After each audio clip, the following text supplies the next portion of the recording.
আমি একটু যুক্ত করতে চাই যে এই ঐক্য কারা কারা মিলে করেছে, তাদের চেহারা আমরা কি সবাই চিনি, তাদের রাজনৈতিক ভূমিকা কি?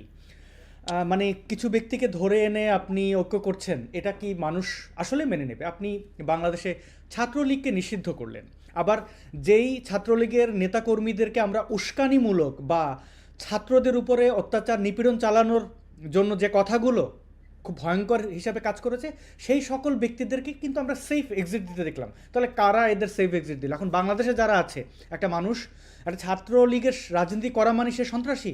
প্রতিদিন দেখা যাচ্ছে অনেককে আটক করা হচ্ছে, বিয়ের দাওয়াত থেকে ধরে নিয়ে যাওয়া হচ্ছে, এখান থেকে ওইখান থেকে।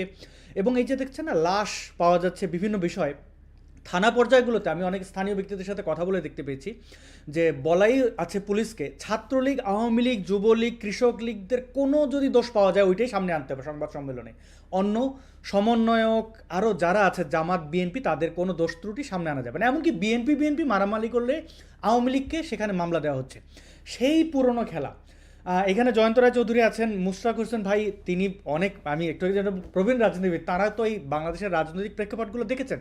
আমরা নবীন হিসাবে যা দেখছি, অতীতের ইতিহাস সেটা ব্রেক করেছে। দেখেন, আপনি সমস্যার সমাধান করতে হলে এই দেশের মানুষকে নিয়ে করতে হবে।